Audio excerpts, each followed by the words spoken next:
Сайн байцгаана уу? Хүний нөөц сургалт хөгжлийн газрын сургалт хөгжлийн албанаас компани дүрм журмыг цуврал хичээл болгон танилцуулж байгаа билээ. Энэ удаа та бүхэндээ тэтгэврийн хоримтлалын талаарх мэдээллийг хүргэх болно.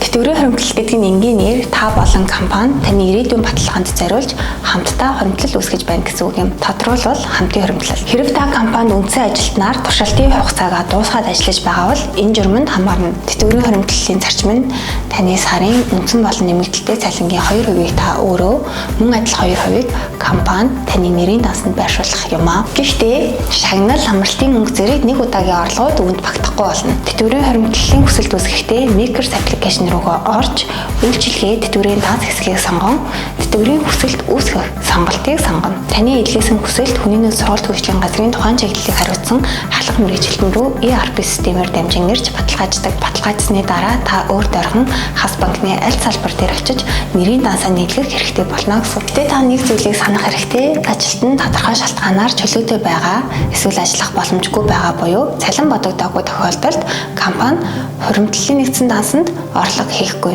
Харин хоримтлалын нэгдсэн дансны гэрээ хүчин төгөлдөр хэвээр байна. Өөрөөр хэлбэл ажилтан болон ажил олгогчийн хоримтлалын нэгдсэн дансанд оруулах хувь хэмжээ, хугацаа ижил тэнцүү байна гэсэн үг юм. Тэтгэврийн хоримтлалын мөнгийг олгохдоо тэтгэврт гарах үед эсвэл ажлаас гарах үед зэрэг хөдөлмөрийн гэрээ дуусгар болсон үед тэтгэврийн хоримтлалын санд хоримтлагдсан мөнгийг олгоно. Харин та нэг зүйлийг санах хэрэгтэй. 12 сараас доош хугацаанд ажилласан бол та зөвхөн өөрөө хоримтлуулсан мөнгийг хүүгийн хамт авна.